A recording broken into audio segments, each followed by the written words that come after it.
Gobierno de Navarra. Nafarroako Gobernua.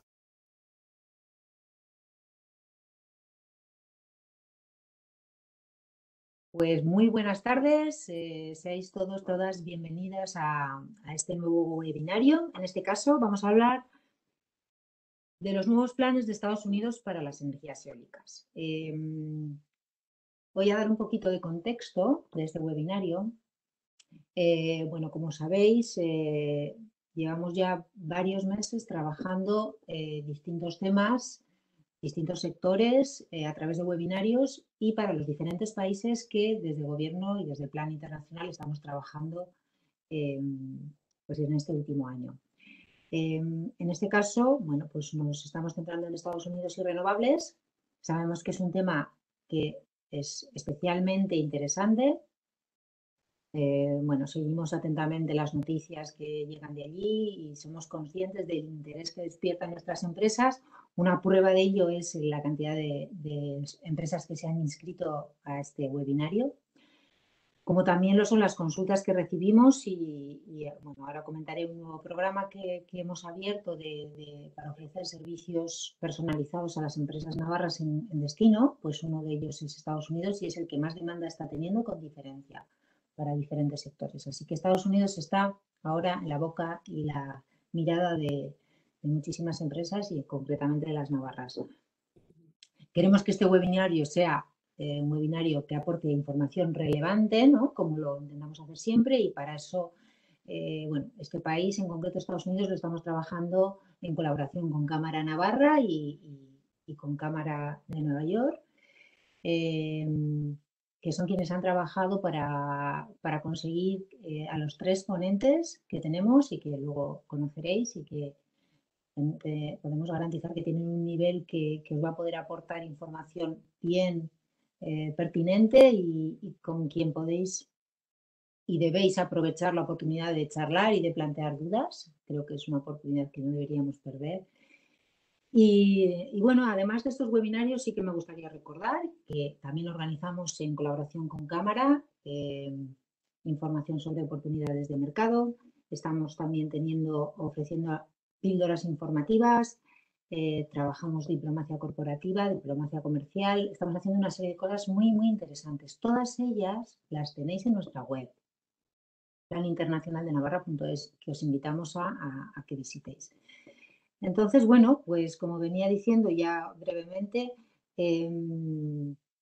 ahora mismo Navarra, en las últimas estadísticas, comentábamos esta mañana, ¿verdad, Ana? En el círculo PIN, ahora mismo Estados Unidos es el país, en el mes de agosto, a donde más ha exportado Navarra, por encima de todos los demás. Estados Unidos está últimamente situado en el 4º lugar, quinto, era el primero fuera de Europa, pero en agosto se ha colocado en primer lugar. El 16% de nuestras exportaciones ha ido a Estados Unidos.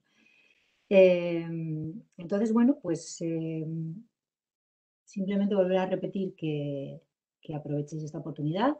Sí que quiero dar la palabra a Gemma. Gemma es la directora ejecutiva de la Cámara de España en Nueva York, que es quien va a moderar o va a presentaros a las personas que van a ofrecernos su sabiduría y experiencia.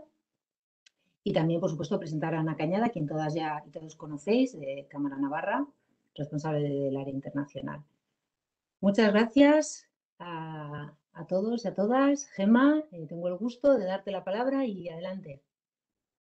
Pues muchas gracias, Miren. Buenas tardes a todos y me gustaría empezar por agradecer al Gobierno de Navarra y a la Cámara de Navarra esta invitación a participar en este evento donde hablaremos del sector de las energías renovables en Estados Unidos y cómo el nuevo plan de infraestructuras podría impulsarlo.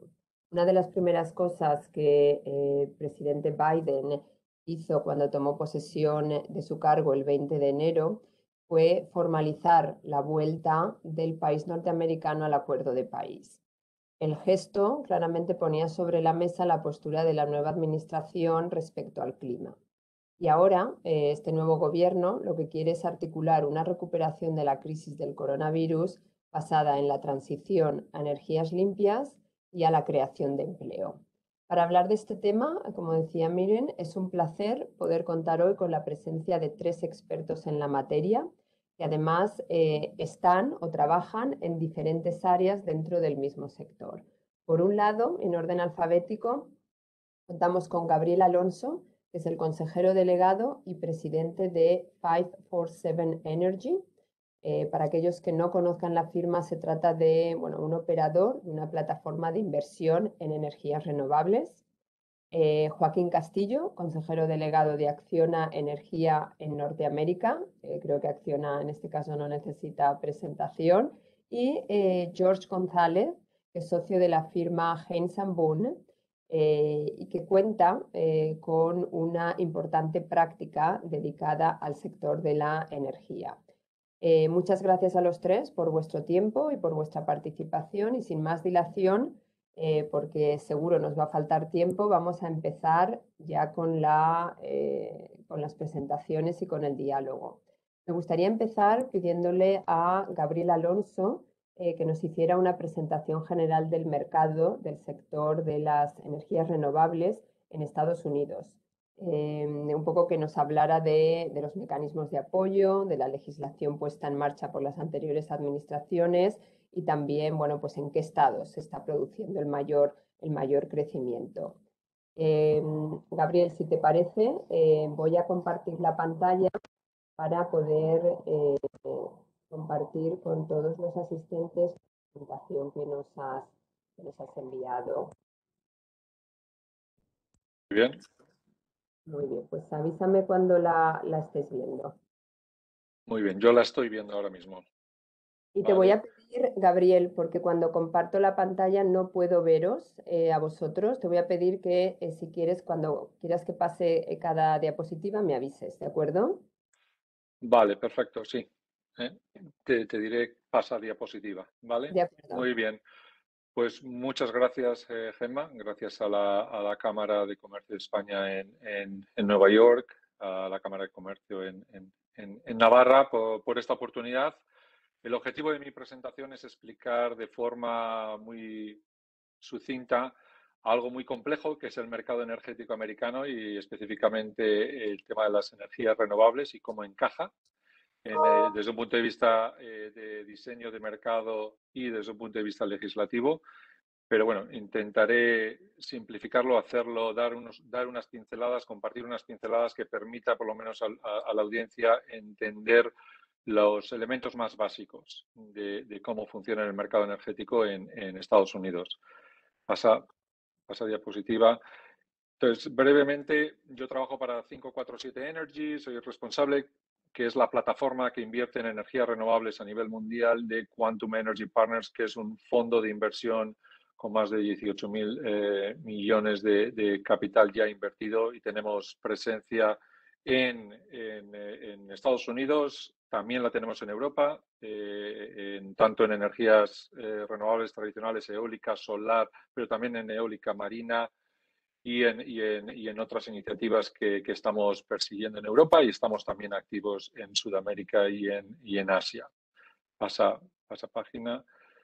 A ver, la agenda principalmente voy a intentar explicar un poco el mercado energético de forma genérica, luego específicamente el mercado de las energías limpias y posteriormente explicar los motores un poco de la demanda y de la oferta de energías limpias en Estados Unidos. Pasa diapositiva. Sí, unos números muy rápidos. En estos momentos, el 10% de la energía, de la electricidad que se consume en Estados Unidos proviene de la energía eólica y la energía solar. Hay unos 170.000 megavatios de capacidad eólica, solar y baterías instaladas en Estados Unidos, y solo en el año pasado se instalaron 26.000. O sea, estamos en estos momentos en una coyuntura muy favorable para las energías renovables. El principal motor de demanda de las energías renovables proviene de los Renewable Portfolio Standard, los RPS, que no es otra cosa más que un mandato que se establece a nivel estatal por el cual las compañías eléctricas de esos estados tienen que comprar un porcentaje de la electricidad que ellos venden de fuentes de energía renovable. Y luego también estamos viendo cada vez más empresas corporaciones como pueda ser GE, General Motors, Apple, Google, Facebook, Microsoft, que están comprometiéndose a una serie de objetivos climáticos, y entre los métodos para poder cumplir con sus objetivos está la compra de energía renovable, que está facilitando la construcción de nuevos proyectos. Y desde un punto de vista, en el cuarto punto, desde un punto de vista de oferta, el principal motor que permite ofrecer de forma más barata la electricidad de origen renovable son una serie de créditos fiscales a nivel federal que están a disposición de los proyectos eólicos y solares en Estados Unidos. Pasa slide. Yo creo que pasa 2. Entonces, el primer mensaje que quiero trasladar es que Estados Unidos no es un único mercado energético, hay múltiples mercados energéticos. Los que veis en color son mercados energéticos líquidos, donde sí, parecidos a lo que pueda ser España, donde uno puede de forma líquida comprar y vender su electricidad, mientras que las formas o las zonas que veis como más grises en este mapa son mercados bilaterales todavía regulados, donde esa liquidez en la compraventa de electricidad aún no existe.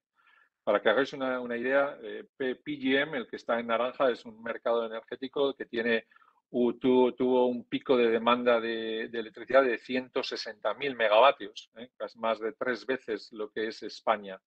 En el caso de Mysol, que está en verde, creo que son casi 120.000. Son mercados, evidentemente, energéticos muy grandes, algunos de ellos. Pasa página. Y en este gráfico quiero mostraros un poco cuáles son las fuentes principales de energía en estos momentos en el país. Como veis, la naranja es gas. El gas natural es la fuente principal de energía en Estados Unidos. En los últimos 20 años, la nuclear, que es la siguiente, la gris más clarita, mantiene una presencia muy estable. Y en cambio, la más oscura, el gris más oscuro, representa el carbón, y se ve claramente cómo hay una tendencia a la pérdida de cuota de mercado, porque se están cerrando muchas plantas de carbón, y en cambio esa cuota la está principalmente adquiriendo por el lado alto del gráfico la energía eólica y solar, y por el lado bajo del gráfico la está adquiriendo el gas natural. Pasa slide.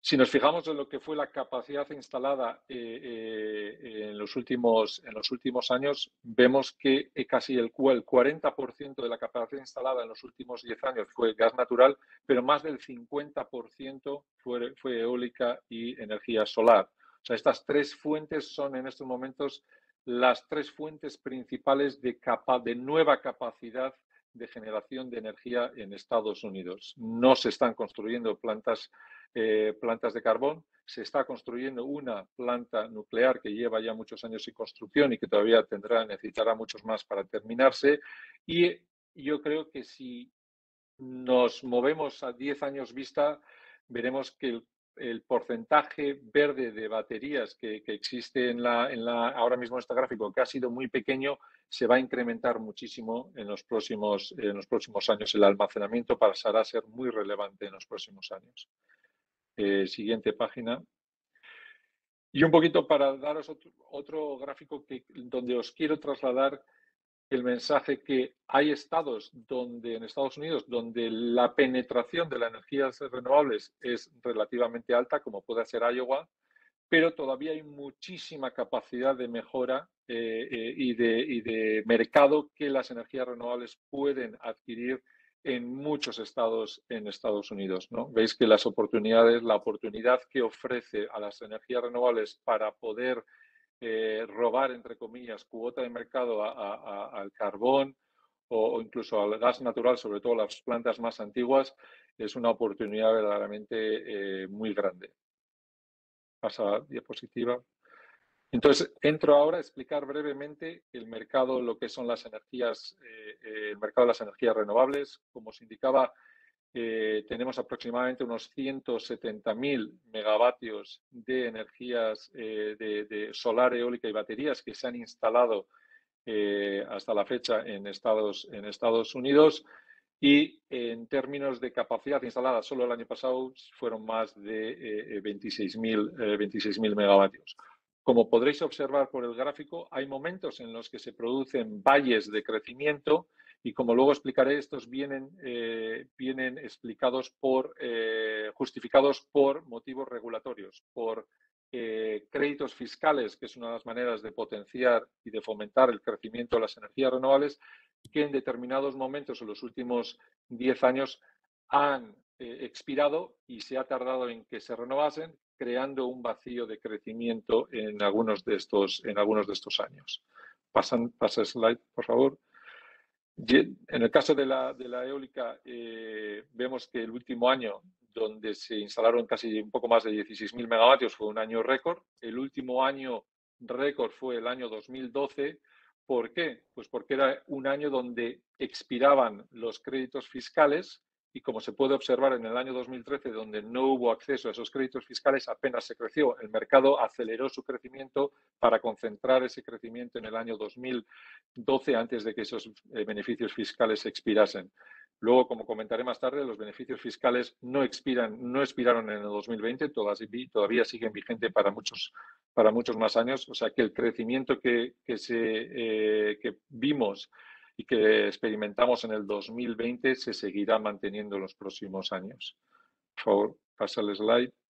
En el caso de la solar, el perfil es un poco diferente, está un poco más concentrado en los últimos 10 años, no tanto en lo que han sido las últimas 2 décadas, principalmente porque la solar no tenía capacidad de competir en precio con la eólica, y solo en aquellos mercados en aquellos estados donde la legislación permitía o exigía una compra mínima de energía solar, en esos casos podían los proyectos solares competir contra otros proyectos solares y no tenían que competir contra proyectos de energía eólica, y empezó a experimentarse, a verse crecimiento en la solar hace 10 años. Pero como veis, el crecimiento está siendo también muy importante.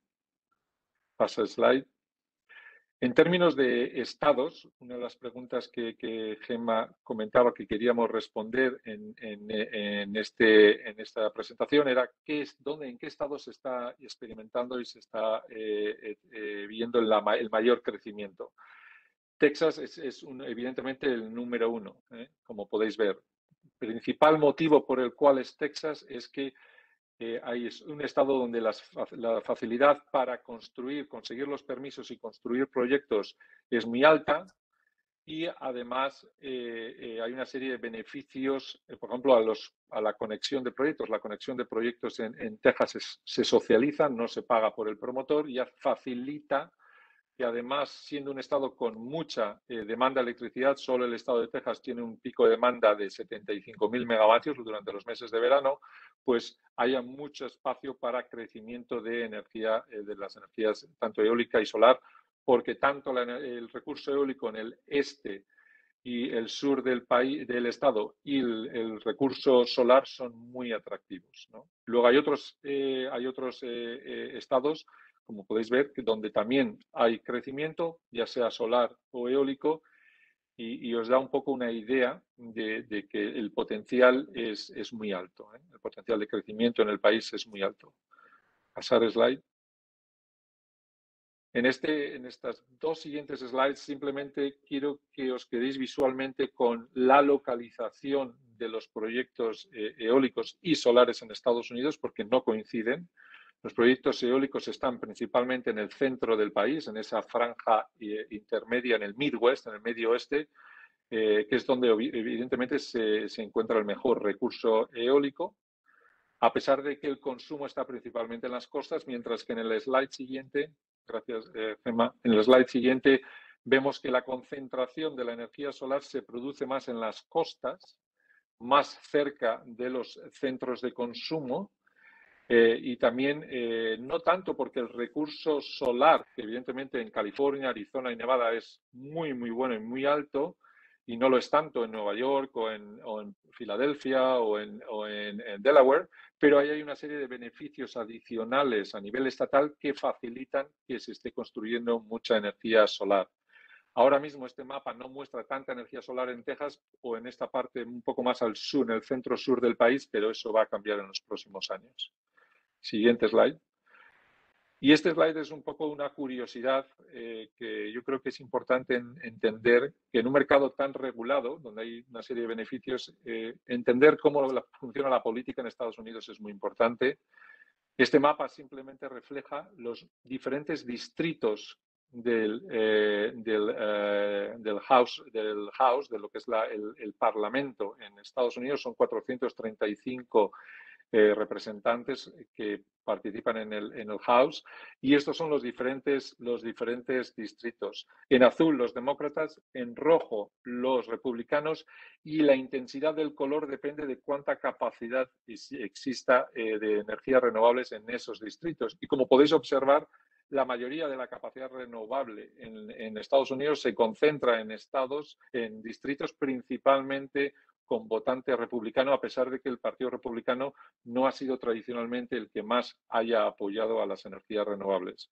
Veis que la política y la realidad de la economía y del mercado no siempre van de la mano. Pasa el slide, por favor. Y aquí un poco también trasladar el mensaje de cómo está el ranking de promotores y de operadores de energía renovable en Estados Unidos. NextEra es evidentemente el número 1, seguido de Berkshire Hathaway, que es una empresa de Warren Buffett, que es propietaria de varias compañías eléctricas en Estados Unidos. Y luego Iberdrola es el número 3, EDP es el número 4, Enel es el número 6, los alemanes de RW es el número 7, EDF, los franceses, el número 8. El mensaje un poco es indicaros que los europeos han tenido éxito, están teniendo éxito en Estados Unidos, son uno de los principales motores de crecimiento y propietarios de parques y de plantas solares, parques eólicos y plantas solares, y que por lo tanto es un mercado abierto, es un mercado meritocrático donde los mejores players, los mejores actores son los que ganan. Siguiente slide. Otro mensaje que quería trasladaros, sobre todo a aquellos que podéis estar planteándoos incluso fabricar localmente en vuestros equipos en Estados Unidos, es que hoy en día ya el mercado, la industria solar y la industria eólica y la de almacenamiento, y estas tres tienen en general más empleo que el gas natural o la industria del carbón. Eso sí, históricamente había sido una especie de siempre de queja de que se estaba apoyando demasiado la energía eólica y solar y que no se trasladaba en el empleo y en el beneficio en la economía, y hoy evidentemente eso no es así. Y hoy en día yo creo que en los últimos 2 años, si no me equivoco, la energía, sobre todo la industria solar, ha sido la industria donde más ha crecido el empleo, detrás de la industria de IT, ¿no? De todo el tema de Internet, etcétera. El siguiente slide.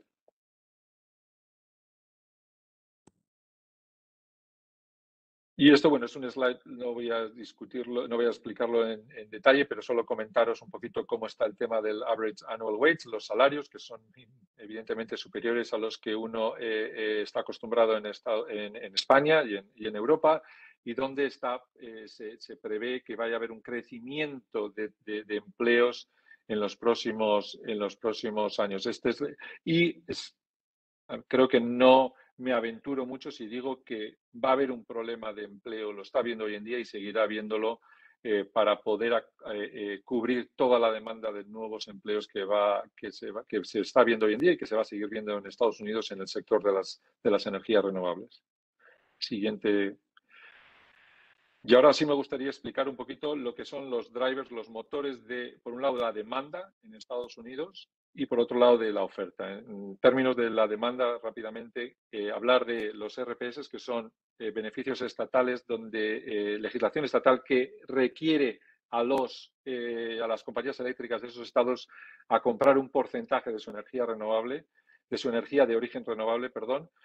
Y aunque no siempre, como veréis, el crecimiento no siempre ocurre en estos estados, es porque estos estados no exigen a las compañías eléctricas que la energía renovable que ellos adquieran tenga que producirse en el propio estado, sino que puede producirse también en estados vecinos. Por eso el crecimiento no encaja siempre necesariamente con los estados donde existen estos paquetes legislativos fomentando la compra de energía renovable, sino también en los estados vecinos.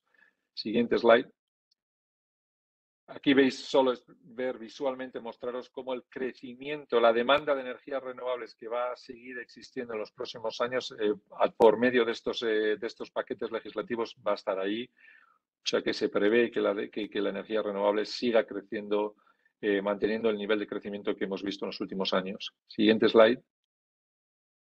Y bueno, en este slide mostraros que en términos de contrapartes que están adquiriendo a largo plazo electricidad de origen renovable, las principales contrapartes son Amazon, Verizon, General Motors, McDonald's.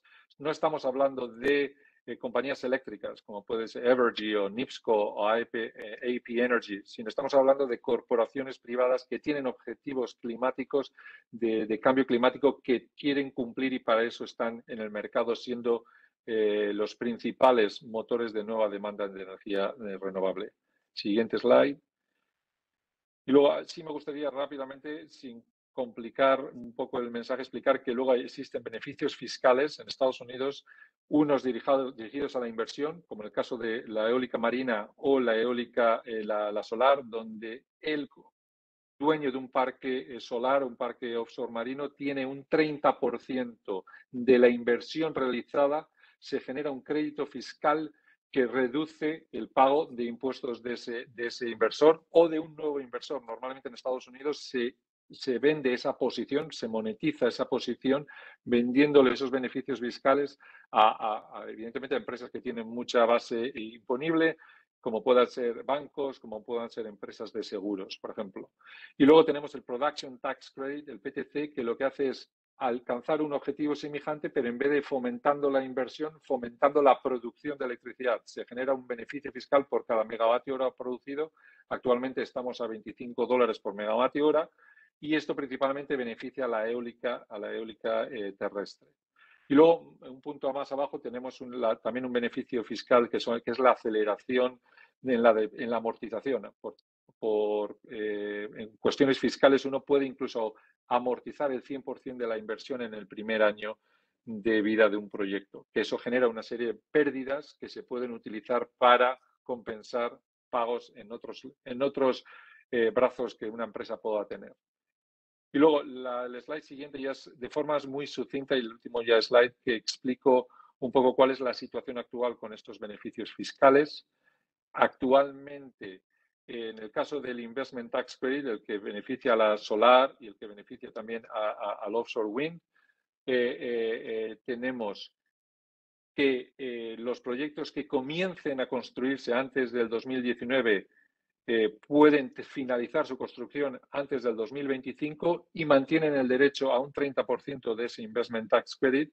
Los que empiecen construcción durante el 2020 hasta final del 2022 tienen acceso a un 26%, un 4% más bajo. Los que lo hagan en el 23 tienen un 22% y tienen que finalizar en todo caso antes del 2025. Y los proyectos que lo hagan más tarde del 2023 mantienen el derecho a un 10% independientemente de cuándo comiencen la construcción.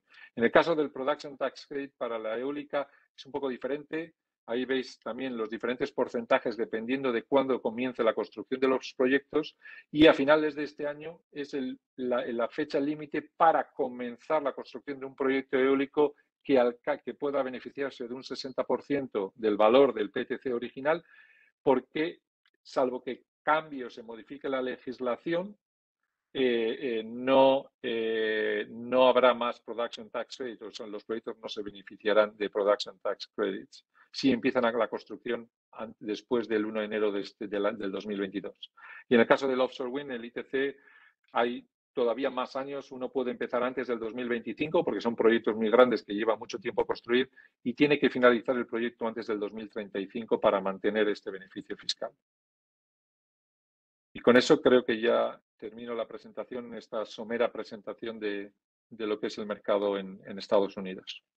Bueno, yo no sé si decir somera, yo creo que ha sido una clase magistral sobre el estado del sector de las energías renovables en Estados Unidos. Y ahora me gustaría invitar a Joaquín Castillo para que, bueno, pues que desde el punto de vista de Acciona, si desea completar esta presentación. sobre el estado de las energías renovables en Estados Unidos. Gracias, Gemma. La verdad es que mi presentación va a ser bastante más somera que lo que ha dicho Gabriel. Yo creo que ha hecho un resumen muy bueno de cuál es la situación actual y del mercado en Estados Unidos. Y yo probablemente lo que me voy a enfocar más es en contaros la realidad del día a día después, ¿no? Porque ante esta foto de un mercado tan atractivo, tan grande, con tantas oportunidades y con la presencia de muchas empresas europeas entre los líderes en este sector, pues uno puede pensar que es sencillo, ¿no? Introducirse en este mercado y crecer. Y la realidad es que la realidad no es así, pero no es así en ningún mercado. Pero creo que es importante comentar los puntos más críticos o los temas más críticos que hay que tener en cuenta para que no tengamos ninguna sorpresa cuando estemos intentando entrar en el mercado o evaluar inversiones en alguno de los estados en los que puede haber desarrollo renovable.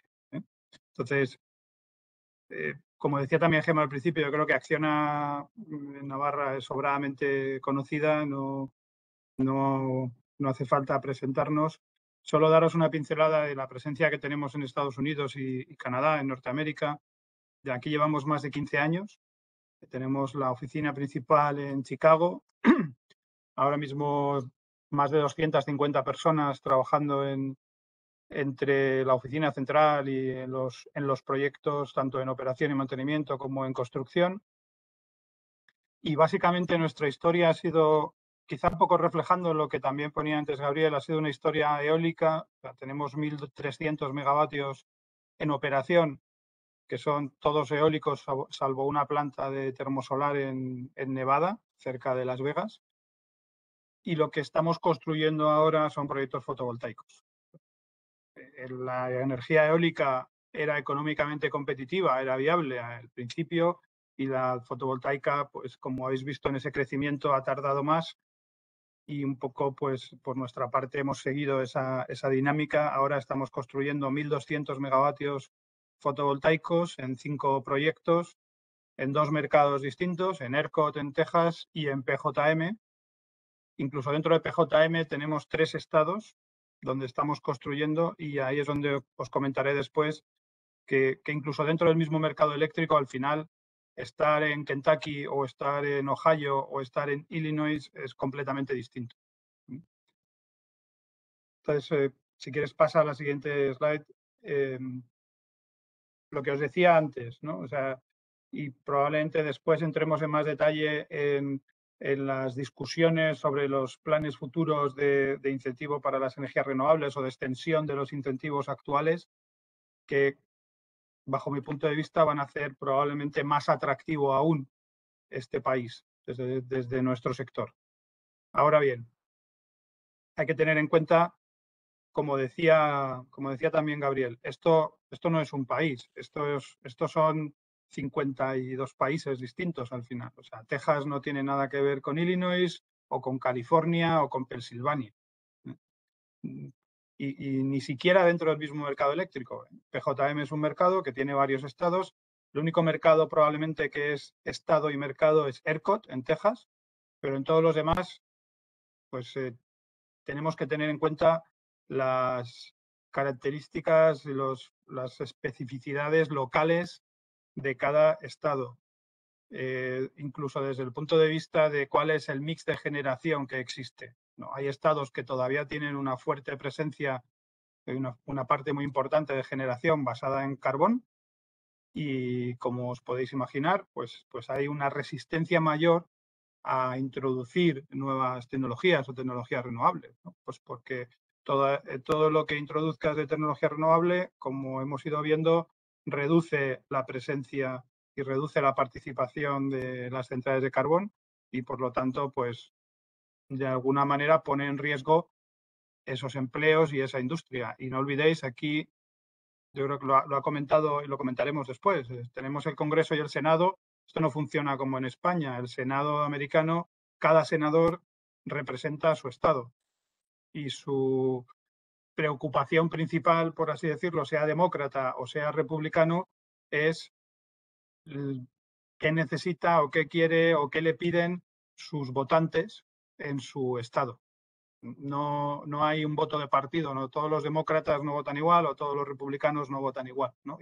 Y de hecho, pues uno de los problemas que tenemos ahora para que salga adelante el Clean Energy Plan o incluso el budget, el Infrastructure Plan, es que hay un par de senadores demócratas que no están tan de acuerdo con esa propuesta del gobierno demócrata, ¿no? Entonces, todo eso hay que tenerlo muy en cuenta a la hora de dónde se ubica uno y a la hora de entender bien cómo funciona la dinámica en cada estado. Otro aspecto muy importante que cada vez además está ganando en criticidad es la red de transmisión, la capacidad de interconexión y la realidad en la que te encuentras en muchos estados y en muchos mercados donde esa red no está adecuada al desarrollo y a la velocidad de desarrollo de las energías renovables. En muchos casos es una red relativamente antigua y que no está preparada para absorber esa nueva capacidad que va entrando. Y eso genera problemas de retrasos, problemas de congestión, problemas de pérdida de producción, pues porque en determinados momentos tienes que parar un proyecto porque la red no tiene capacidad para absorber toda la energía que se está produciendo en esa determinada zona, en ese determinado estado o en ese determinado mercado. Y eso es algo que es dinámico, además, que a lo mejor hoy no hay un problema, pero con el crecimiento e instalación de nuevos proyectos de renovables, pues se te van generando esos cuellos de botella que las empresas eléctricas no son las más ágiles del mundo en resolver y en acometer esas nuevas inversiones y que por lo tanto pues siempre vamos un poco por detrás en esa carrera de crecimiento de renovables, saturas la red, tienes que actualizarla. Cuando has actualizado y resuelto los problemas que se han generado de hace 2 o 3 años, aparecen nuevos porque durante ese tiempo el sector no ha estado parado. Ha habido nuevos proyectos que han ido entrando en funcionamiento. Otra parte relevante junto con este problema de congestión es que, como os decía, tanto en los sistemas, en los mercados como PJM, como SPP, como MISO, que son, pues, por así decirlo, serían como, esto es como una especie de red eléctrica, pero ellos no son propietarios de los activos. Quizá a diferencia de España, Red Eléctrica gestiona la red de transmisión y gestiona también la operación de la red y es propietaria de la red de alta tensión. En Estados Unidos, PJM no es propietario de ninguna red de transmisión, pero sí que hace las veces de operador como haría Red Eléctrica en España. Y luego todas esas redes son propiedad de las distintas empresas distribuidoras y empresas eléctricas en cada mercado. Entonces, hay un cuello de botella de tramitación de nuevas solicitudes, de conexión a la red, y en esa dinámica a 3 bandas entre el operador del mercado, la utility y el developer, los procesos de conexión que deberían ser ágiles y que en muchos casos están establecidos los plazos de respuesta y de análisis, pues estamos viendo retrasos que en algunos estados y en algunos mercados superan el año o los 2 años en la tramitación de esos proyectos. Entonces, a la hora de plantear un crecimiento y esos nuevos objetivos de renovables, pues esto es un aspecto clave. Si no tenemos una red de transmisión adecuada, suficientemente mallada, moderna y con respuesta ágil a las nuevas demandas, pues va a ser muy difícil que se puedan alcanzar esos objetivos. Otra parte importante, que también la ha comentado de pasada Gabriel antes, es el tema de los recursos humanos, de la disponibilidad de personal cualificado. O sea, en Estados Unidos, en general, ahora mismo en general yo diría que sí, casi imposible encontrar o contratar a gente. Y cuando te paseas por la calle, cualquier negocio en cualquier ciudad tiene un cartel puesto del Now Hiring. O sea, todo el mundo está contratando, todo el mundo necesita personal. para lo que sea, para un McDonald's o para para un ingeniero en una planta de fabricación o en una central eléctrica. Entonces, capturar y retener talento es muy difícil en este país, no solo por los salarios, sino porque es un mercado muy dinámico y hay que ser capaz de darle a los empleados lo que están demandando. Y eso, en un momento de crecimiento donde hay muchas empresas y el sector está pues en un boom de nuevos proyectos y de demanda de profesionales en muchos campos donde tampoco hay una oferta de trabajo calificada, es relevante, porque como os digo, bueno, pues todas las empresas del sector con las que habléis os dirán que es uno de los problemas claves para asegurar su crecimiento a medio y largo plazo. A eso se une la parte de coste, ¿no? Que también lo ha tocado un poco antes Gabriel. Aquí todavía existen estados donde hay una sindicalización de la mano de obra muy fuerte. Hay sindicatos de sector eléctrico, de civil, etcétera. Entonces, los niveles de coste que puedes tener en un estado como Illinois, como Ohio, no tienen nada que ver con Texas. Texas probablemente es el paradigma de liberalización en todos los aspectos y te puedes encontrar con una sorpresa si has construido un proyecto en Texas y de repente vas a irte a Ohio a hacer otro proyecto, pues te encontrarás con la sorpresa de que los costes de mano de obra son significativamente más altos. Y eso hay que estar preparado para asumirlo, ¿no? Y no te puede coger por sorpresa, como decía antes. Y además ahí hay un punto que yo creo que tocaremos después en toda esta nueva legislación y en toda esta nueva batería de incentivos que se están planteando a medio y largo plazo. Es una tendencia que estamos viendo en otras cosas, y ahora comento con el tema de los import duties para módulos. Cada vez se están introduciendo más requisitos de contenido local y de el coste de la mano de obra, equipararlo a lo que en algunos estados o se llama aquí el prevailing wage, que no vendría algo a ser una traducción fácil, sería como el sueldo medio en el estado, pero en realidad a lo que se refiere es a equiparar el salario que pagas a determinados trabajadores a lo que cobrarían si estuvieran en un sindicato o en un estado sindicalizado. Lo que quiere decir que el salario medio que vas a pagar va a ser significativamente superior, en algunos casos el 25 o el 30% más.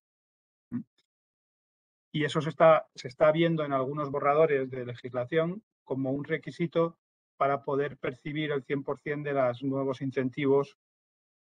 Todavía no está claro cómo va a acabar, ¿no? Pero eso es un punto a tener en cuenta. Esta sería como la parte de letra pequeña que hay que leerse bien porque no solo hay que fijarse que van a extender el 30% de ITC hasta el año 2030, sino que eso lleva con una consecuencia que si tú no pagas a los empleados ese sueldo, a lo mejor te quitan el incentivo. Y unido a esta dinámica que os decía del contenido local, bueno, pues seguimos teniendo en vigor esas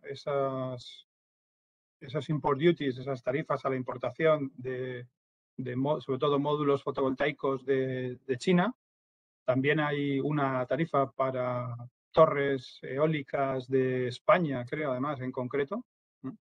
Y bueno, la dinámica que hay es que el sector manufacturero americano sigue intentando, primero, que se prorroguen esos import duties que finalizan, si no estoy equivocado, en febrero del año que viene, y que ahora mismo es un 18% de import duty sobre el precio de los módulos que vengan de China.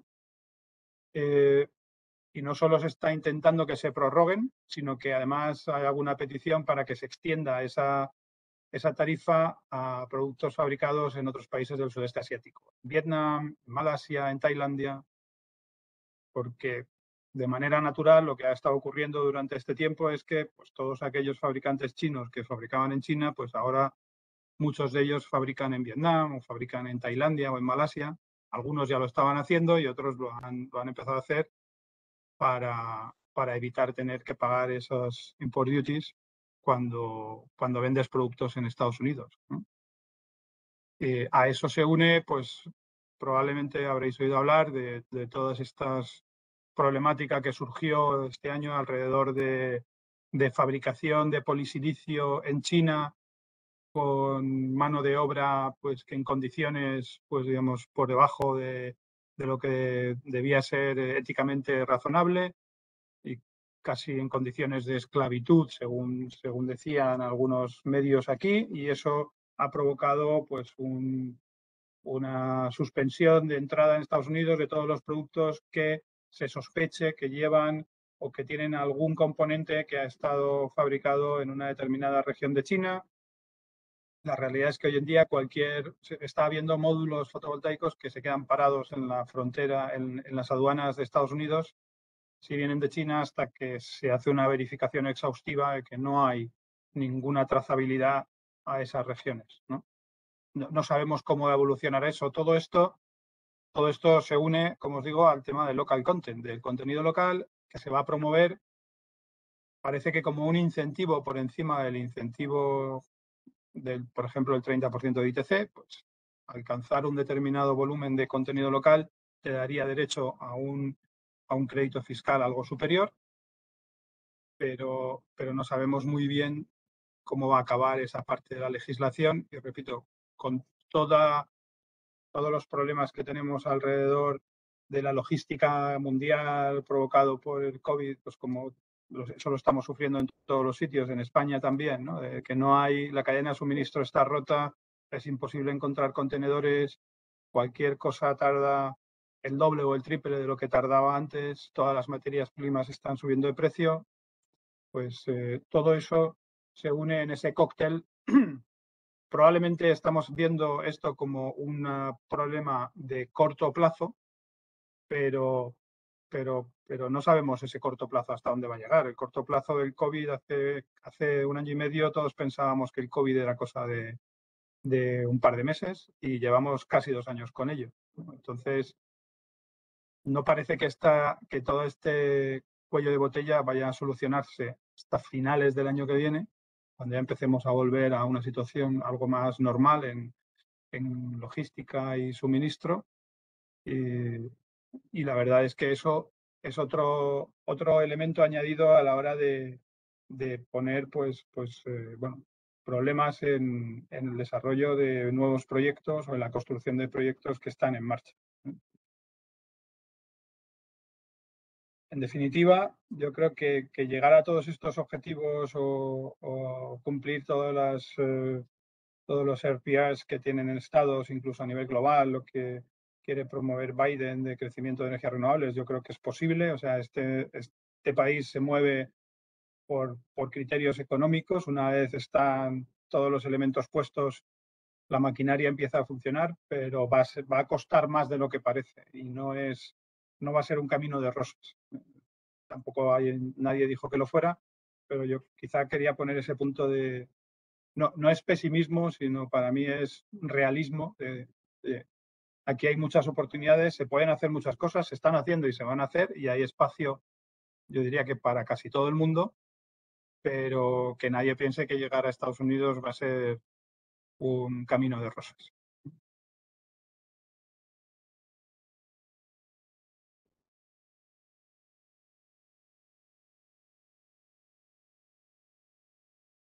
No, nada más, Gemma, yo ya no se os oye. Ah. Voy a detener entonces la presentación. Muchísimas gracias, Joaquín, también por esta detallada presentación, ¿no?, sobre las limitantes desde el punto de vista de la empresa. Y ahora me gustaría dar paso a George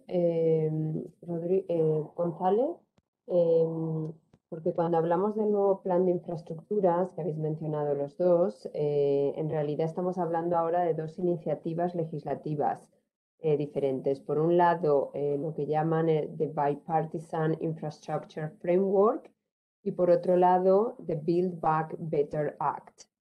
Entonces, para hablar de este tema, para hablar sobre en qué consisten y cómo afectarían al sector de las renovables en caso de ser aprobadas, me gustaría dar paso a George González, socio de la firma Haynes & Boone.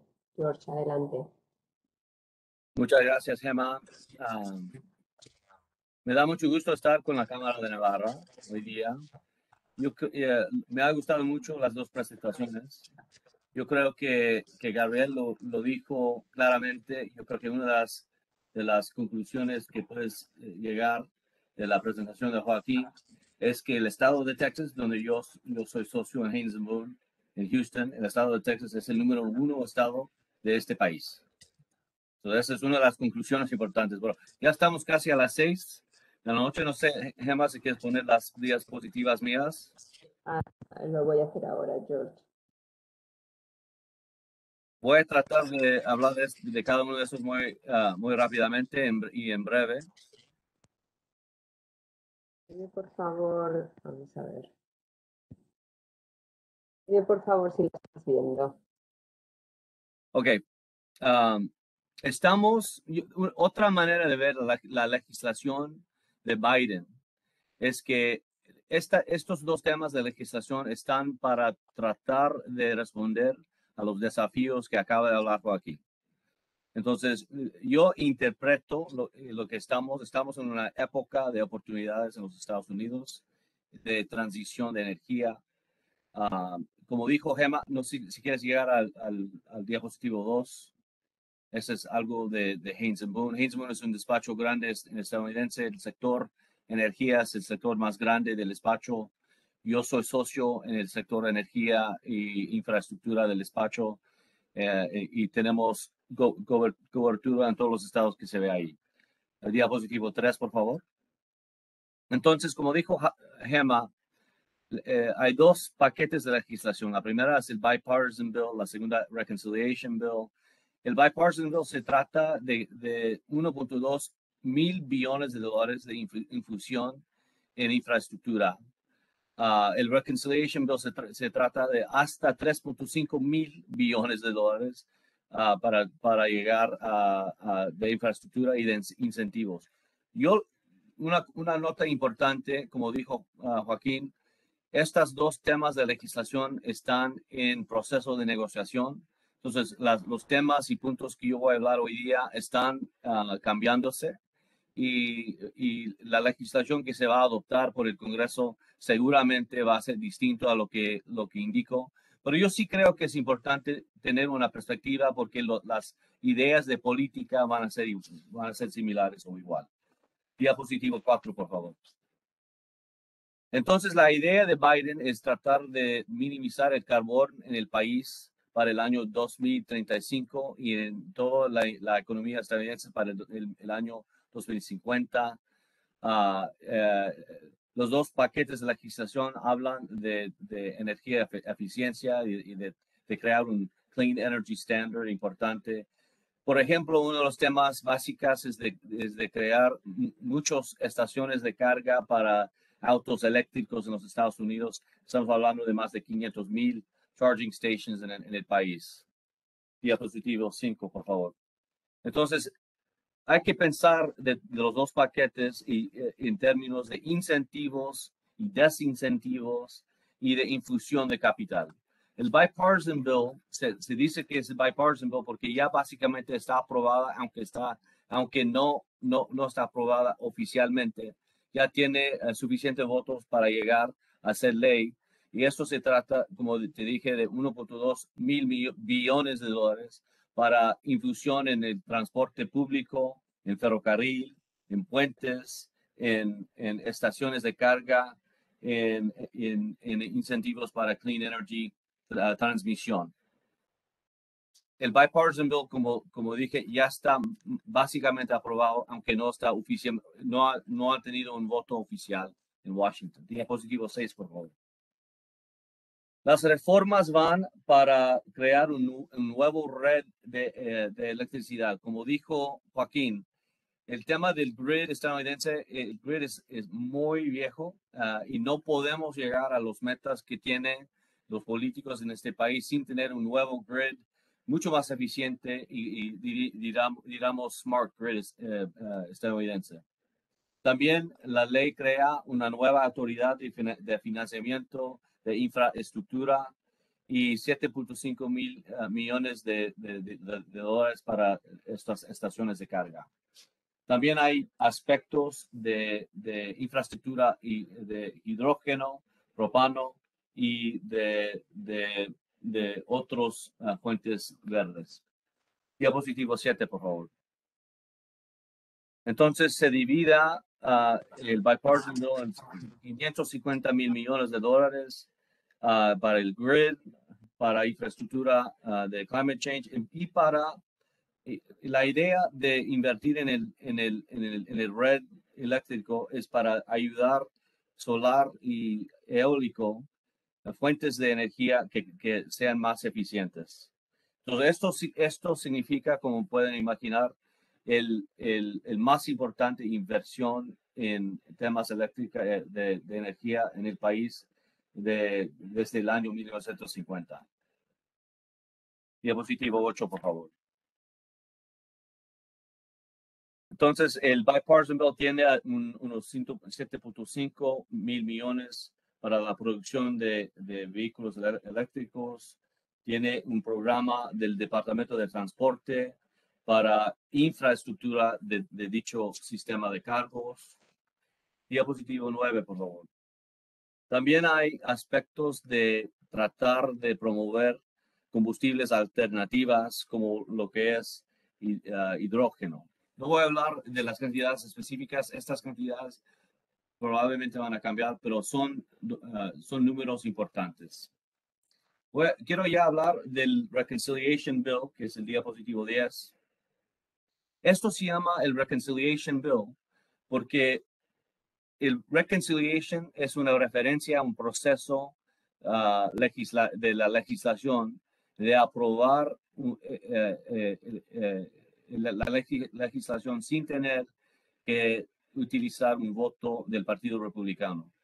Entonces, el bipartisan bill sí tiene a su favor congresistas de los dos partidos importantes estadounidenses.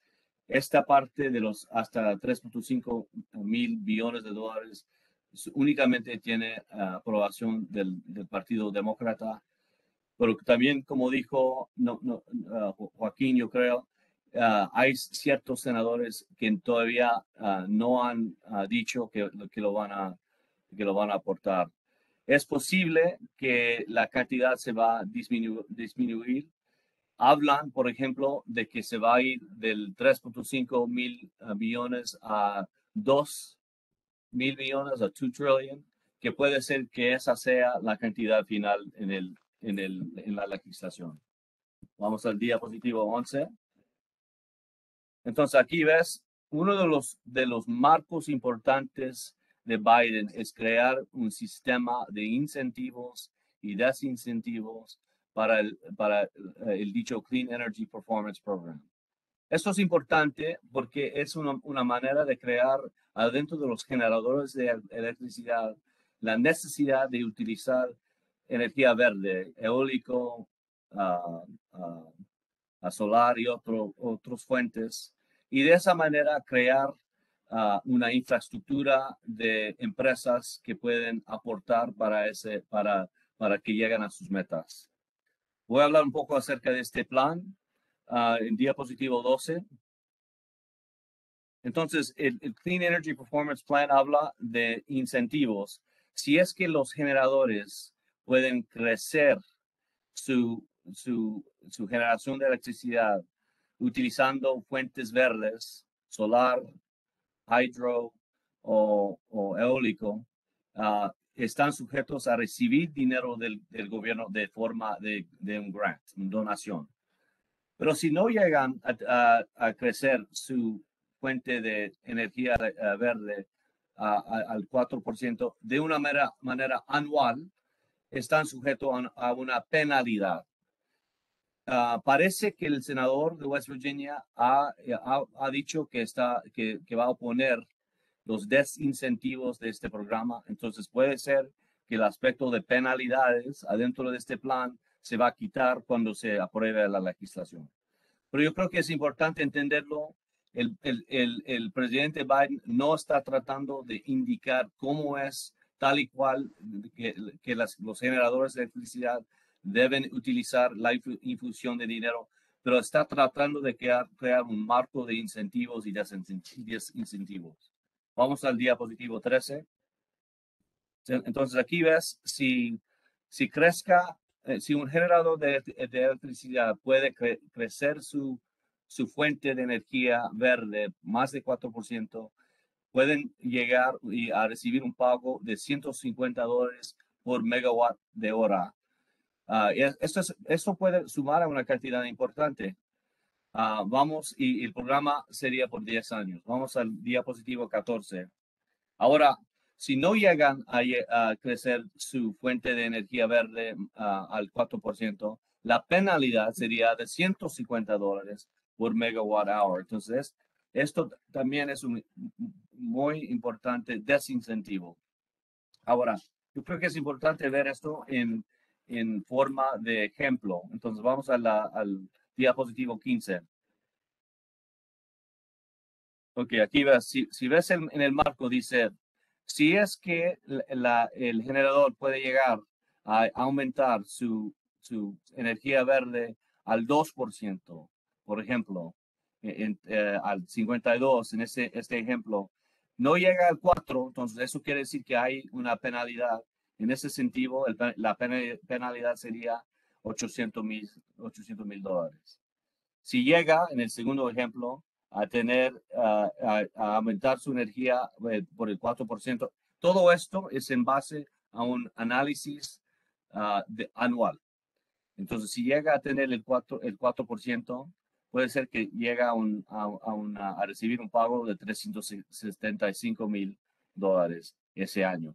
Ahora, otro ejemplo, si llegan a aumentar su fuente de energía verde al 10%, a 60%, eso podría convertirse en un pago del gobierno de 1.275 millones de dólares. Entonces, este sistema de incentivos y penalidades es importante entenderlo dentro del marco de la legislación.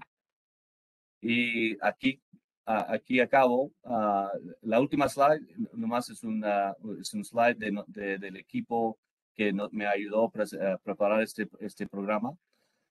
Yo creo que Gabriel va a hablar de otro aspecto de la legislación. Entonces, paso el batón a Gabriel. Mucho gusto. Eso es, muchas gracias, George. Gabriel, creo que tú querías apuntarnos sobre todo las medidas o cómo el Reconciliation Bill va a apoyar, ¿no?, el sector de las renovables. Correcto, sí, dentro de los dos paquetes legislativos, principalmente el segundo, el que tiene más dificultades en avanzar en el Congreso de los Estados Unidos, es efectivamente el que más elementos tiene que apoyan directamente a las energías renovables. Este slide ya lo he explicado antes, simplemente era para cuál es la situación actual. Tampoco me centraría aquí. El principal comentario que tiene ese slide anterior es que hay dos senadores demócratas que no están a favor de aprobar el segundo paquete, que es el más grande de los dos, pues consideran que políticamente no saldrían beneficiados porque ambos dos van a ser brevemente, tienen que ir a reelección. Y bueno, y dentro de lo que es el paquete actual, yo me centraría en este slide, el mensaje, lo que actualmente tiene el borrador, pero insisto que aquí hay cada una de ambas cámaras, el Senado por un lado y la Casa de Representantes, tienen sus propios mecanismos legislativos y aunque suelen actuar de forma en ámbitos legislativos cercanos, la realidad es que los borradores suelen variar, pero bueno, en estos momentos lo que tiene el último borrador es la extensión del Production Tax Credit para proyectos que comenzarían la construcción antes del 2032. O sea, daría la mayor extensión que se ha conseguido nunca para los beneficios fiscales e incluso la posibilidad de aumentar ese beneficio, ese Production Tax Credit en un 10% si los proyectos cumpliesen con un 55% de contenido doméstico, que es algo que, bueno, al que yo creo que Joaquín ya ha hecho mención en su presentación. En el caso del ITC, del Investment Tax Credit, también se establecería que para aquellos proyectos que empezasen la construcción con posterioridad al 2021, pero antes del 2032, podrían beneficiarse de este 30% de ITC, que pasaría a ser del 40% si se cumpliese este 55% de el contenido doméstico. Y la parte más importante de todas es que la legislación incluye el derecho, la opción que tendría el dueño del proyecto para que ese beneficio fiscal, en vez de tener que monetizarlo en el mercado con un banco o con una empresa de seguros, con una empresa que pague muchos impuestos y que tenga apetito de evitar el pago de esos impuestos invirtiendo en energías renovables, pues en vez de tener que hacer todo ese ejercicio, que es bastante complicado, se podría dirigirse al Departamento del Tesoro y que la monetización fuese directa a través del Departamento del Tesoro. O sea, un pago en cash equivalente a ese 30% de la inversión en el proyecto, con lo cual, evidentemente, es un beneficio muy, muy relevante. Hay un poco de pequeña letra en todo esto y hay que ser consciente. Por un lado, la obligación de que los proyectos que quieran alcanzar estos beneficios fiscales, cualificar para estos beneficios fiscales, tengan que tener una serie de pagos de salarios mínimos que son mayores, por supuesto, que los que uno está pagando actualmente, por ejemplo, en estados como Texas, pero a cambio de eso uno tiene derecho a estos beneficios que no tendría de otra manera, ¿vale? El incumplimiento de este tipo de beneficios, pues dependiendo por ejemplo, en el House, en la Casa de Representantes, el borrador se establece que se reduce en un 80% el beneficio fiscal, en el borrador del Senado es un 100% de pérdidas. Y luego el requisito del contenido doméstico, que ahora mismo, en caso de que no se cumpliese, los borradores establecen que se perdería el derecho a la opción de un pago directo por parte del Departamento del Tesoro.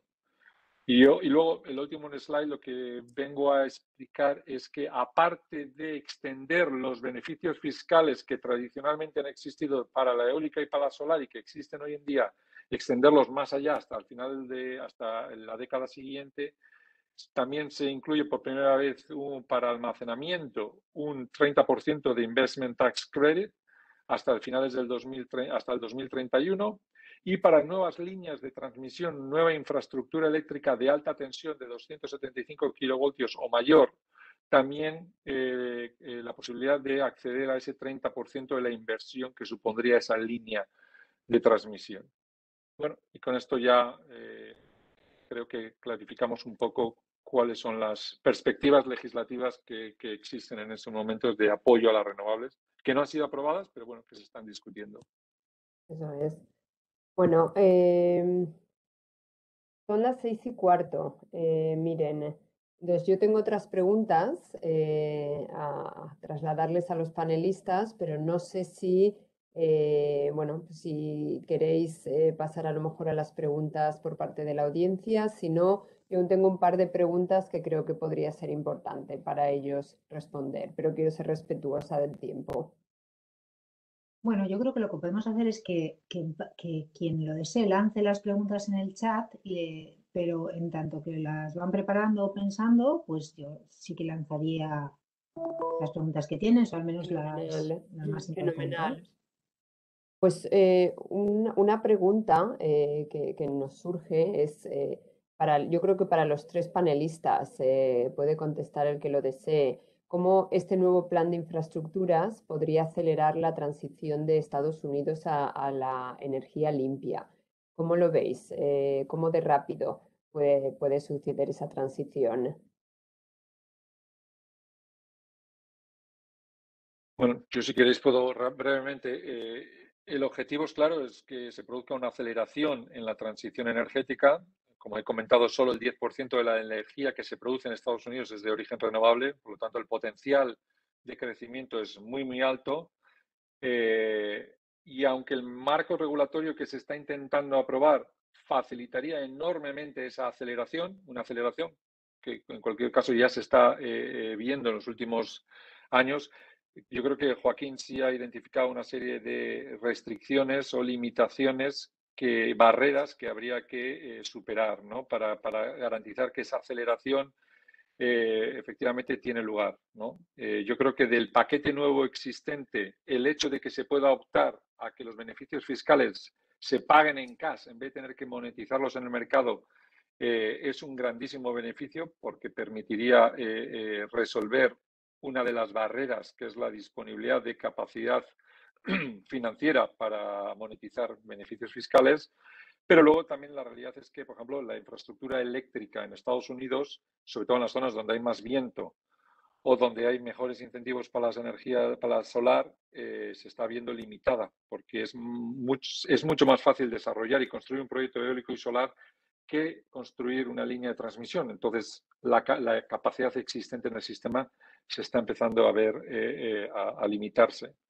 Entonces, yo creo que es importante que se aprueben medidas que también fomenten el desarrollo de infraestructura eléctrica de líneas de alta transmisión que puedan mover la electricidad renovable que se produce en las diferentes partes del país a los centros de consumo. Gemma, ese es el punto que yo tocaría, es el tema de modernizar la línea de transmisión de electricidad. Eso sería una parte imprescindible de una aceleración de los Estados Unidos a energía verde. También yo creo que la paquete de incentivos, si es que la legislación al final se quita los desincentivos, yo sí creo que va a seguir ciertos incentivos. Entonces, eso sí va a crear un marco capitalista de tratar de invertir como se tiene que invertir para que llegamos donde tenemos que llegar como país. De acuerdo. Sí, Gemma, sí. solo quería añadir una cosa que, bueno, estoy de acuerdo con lo que han dicho tanto Gabriel como George, pero creo, y además volviendo a un slide del principio de Gabriel, o sea, esa aceleración en todo el mercado. Estados Unidos tiene mercados muy liberalizados o mercados liberalizados donde uno puede vender energía, puede firmar un PPA con un consumidor final o con una utility o vender en el mercado, y tiene otros mercados que siguen siendo muy regulados. O sea, siguen siendo mercados básicamente lo que era en España casi el marco legal estable de los 70, donde hay utilities que son absolutamente monopolistas en ese mercado y solo puedes venderle la energía a ellas.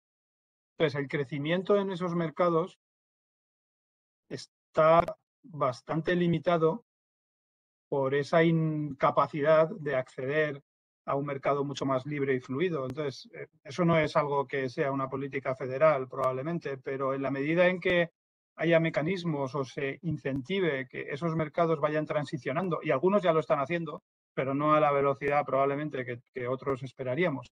Pero si imaginas que todo Estados Unidos, todo este sudeste de Estados Unidos o las Rockies o la parte norte de noroeste, todos esos mercados se convirtieran en mercados como ERCOT o como PJM, eso también añadiría mucha más velocidad al crecimiento de renovables en esas zonas.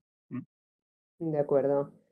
Desde luego, por todo lo que habéis comentado, independientemente de los desafíos, y de nuevo, no sé cómo se compara esto a otros países en el mundo, pero sí que parece que Estados Unidos es el país en el que hay que trabajar en estos momentos en el sector de las energías renovables, ¿no? Por todas las medidas que se están tomando y se van a tomar y las oportunidades que ofrece el mercado. Es la impresión que recibo, ¿no? De lo que habéis comentado. Y por último, no sé si tenéis algo rápido así que decir al respecto de qué oportunidades hay aquí para las empresas navarras, por ejemplo, o las empresas de España en general. ¿Que podéis decir algo rápido al respecto? Yo sí, dos comentarios. Uno, nosotros tenemos presencia a nivel global y muchos de los desafíos que Joaquín ha identificado en su presentación y que hemos comentado en la última pregunta se replican en el resto en otros países en el mundo. La apuesta definitiva por la transición energética en Estados Unidos es seria y yo creo que eso es un elemento diferenciador positivo frente a Estados Unidos, pero correcto, no está exenta de desafíos. Yo a las empresas navarras, el mensaje que sí les trasladaría es que la oportunidad es muy vasta, es muy grande en Estados Unidos. Uno de los problemas fundamentales es que estamos añadiendo a una aceleración, a una transición acelerada en el sector energético, a un problema de disponibilidad de mano de obra especializada en este sector. Y yo creo que va a llegar un momento en el que las empresas van a tener que subcontratar muchos de esos servicios, van a tener que comprar esos productos fuera de Estados Unidos y la oportunidad va a ser muy, muy interesante. Sí me gustaría compartir una recomendación. Llevo viviendo en Estados Unidos desde el 2002 y sí recomiendo que una apuesta por Estados Unidos tiene que ser una apuesta a medio-largo plazo. No puede ser una apuesta cortoplacista. Estados Unidos es un país meritocrático, es un país donde la reputación de una empresa y del personal de esa empresa que interactúa con los americanos es fundamental. Warren Buffett es famoso por en una reunión con todos sus accionistas y sus consejeros públicamente decir a su equipo que les dijo más o menos en inglés: "If you make me lose money, I will be understanding. If you make me lose my reputation, I will be ruthless." O sea, no, la reputación es importante. Intentar hacer dinero a corto plazo con estrategias cortoplacistas no va a ser pie para que uno pueda mantenerse de forma estable en Estados Unidos. Y si uno es capaz de generar buena reputación en Estados Unidos, el mercado es verdaderamente una oportunidad muy interesante. Gemma, yo diría dos cosas en punto. Número uno, ya tenemos ejemplo de que las empresas españolas tienen éxito en Estados Unidos. Entonces, el ejemplo de Acciona, por ejemplo, el ejemplo de las otras que están participando. Entonces, no debe caber la duda de que puedes tener éxito en este país, enfrentando todos los desafíos. La segunda cosa es, estos proyectos son inmensos. Eso quiere decir que va a haber muchos papeles, muchos distintos roles en los cuales empresas pueden participar. Ingeniería, mantenimiento, operación, muchas cosas. Entonces, y yo creo que empresas españolas sí tienen mucho que aportar. Entonces, hay ejemplos de éxito española en este país y hay muchos papeles y roles en los cuales las empresas españolas pueden participar. Muchísimas gracias. Pues con esto creo que ponemos punto final a la charla. Muchísimas gracias a los tres panelistas por compartir, por estar con nosotros y por compartir vuestra experiencia en este mercado tan apasionante. Y miren, con eso pues te paso la palabra. Perdonad un poquito que interrumpa, hay una pregunta que ha escrito. Sí, ya la he visto, sí. Okay. Es una pregunta un poco más de geopolítica que hace Fernando San Miguel, pero la verdad es que vamos bastante justitos de tiempo y yo creo que uno de nuestros panelistas creo que era Joaquín, si no me equivoco, que tenía otro compromiso. Era una pregunta sobre si ahora que Estados Unidos está haciendo esta apuesta tan importante por apoyar el cambio climático, eso puede afectar a que se acelere el cumplimiento del Acuerdo de París. Esa era la pregunta. Si podéis dar una respuesta rápida y ya efectivamente yo creo que tenemos que ir cerrando por respeto al tiempo de todos y todas. La respuesta es que sí, ¿no? Si uno mira cuáles son los principales países en el mundo que hacen difícil el cumplimiento de los objetivos de París, evidentemente China está ahí, India está ahí, pero Estados Unidos es uno de los principales también. Entonces, el que Estados Unidos en la administración anterior saliese del convenio, eso supuso un mazazo porque al final Estados Unidos tiene un peso económico y moral, por lo menos en la narrativa occidental, muy importante. Y yo creo que el que regrese y no lo haga de forma simbólica, como confirmando que vuelven a incorporarse al convenio, sino que lo hagan con medidas y dando ejemplo de lo que ellos quieren hacer dentro de su propio país con estos planes de aceleración, yo creo que es no solo es una iniciativa de incorporarse, sino es también de liderar, de dar ejemplo y de liderar a nivel mundial esta transición. Yo creo que es un mensaje muy positivo. Efectivamente, Miren, sí. como te decía antes de empezar el webinar, este tema da no para una sesión, Ya da lo sé. para 2, 3 y 4 sesiones. Efectivamente. Bueno, pues vamos a ir cerrando ya la sesión. Muchísimas gracias a Gabriel, a George y a Joaquín, y así como a todas las personas asistentes. Y para despedirme, solo recordaros que el día 8 de noviembre celebramos nuestro gran día, el Gran Día de la Internacionalización, y lo vamos a dedicar a la digitalización de todo el proceso de internacionalización. Y allí también tendremos para los distintos países el apoyo a consultas. Por supuesto, para Estados Unidos tendremos a la Cámara de Nueva York. Y bueno, pues animaos a que acudáis. Y muchísimas gracias. Seguimos trabajando por la internacionalización. Hasta pronto. Muchas gracias. Gobierno de Navarra. Nafarroako Gobernua.